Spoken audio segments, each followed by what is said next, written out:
Un comentario que hicieron en el último video subido sugiere la conveniencia de agregar ejercicios prácticos a los temas presentados.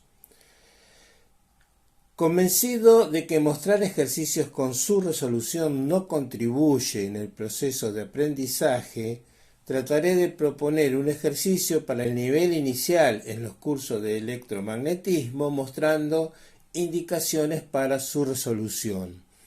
Los aliento a que utilicen los comentarios de este video para mostrar avances o inconvenientes que se presenten en su resolución. De esta manera será útil para aquellos que estén cursando una asignatura afín. De prosperar esta respuesta, agregaré al canal una sección dedicada a la resolución de ejercicios relacionados con los temas tratados. El ejercicio propuesto es el siguiente. Una antena transmisora al norte del observador emite una onda plana sinusoidal de 1,5 MHz polarizada verticalmente. En el punto de recepción, la amplitud del campo eléctrico es SUI máximo. Se utiliza como antena una bobina plana con 100 espiras cuadradas de 30 centímetros de lado conectada a un voltímetro de radiofrecuencia. Para simplificar la resolución comenzamos considerando infinita la impedancia del instrumento a la mencionada frecuencia. El inciso A nos pide realizar un esquema mostrando la orientación de la bobina para la máxima indicación del voltímetro.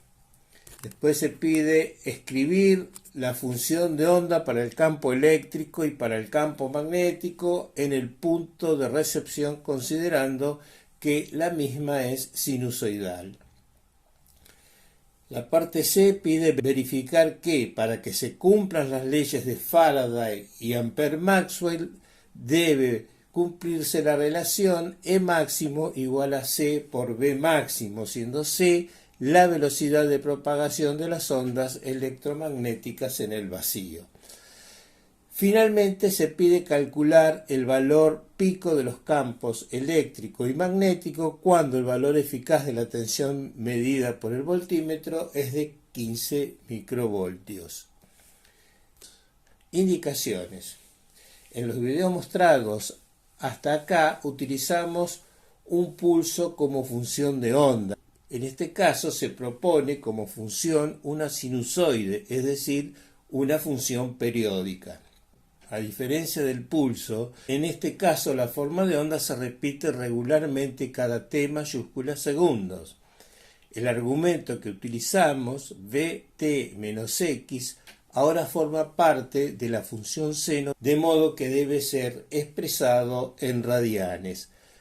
Como las funciones trigonométricas se repiten cada 2π radianes, utiliza la letra griega lambda para expresar la distancia que avanza la onda cuando el argumento se incrementa en 2π. Esta es la longitud de onda lambda. Una simple regla de 3 permite obtener la distancia en radianes. Así, el argumento de la función seno resulta 2π sobre lambda por Bt menos x. Existen otras maneras de presentarlo. Por ejemplo, 2π sobre lambda b por t menos 2π sobre lambda x. Como en el tiempo de un periodo la onda avanza lambda, la velocidad de propagación es lambda dividido el periodo. Se denomina frecuencia a la inversa del periodo, de modo que la velocidad también se puede colocar como b igual a lambda por f. Otra forma de expresar el argumento de la función seno es 2π por t dividido el periodo menos x dividido la longitud de onda, o también como 2πft menos 2π sobre lambda x.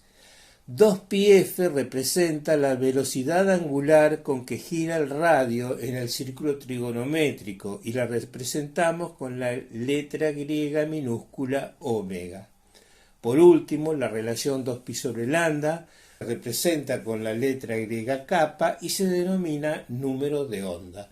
Utilizaremos como argumento de la función seno omega t menos kappa por x.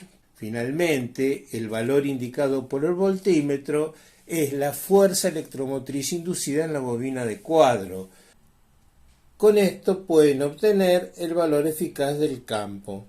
Y utilizando la relación entre campos obtenida en el inciso C, obtener el valor pico de ambos campos.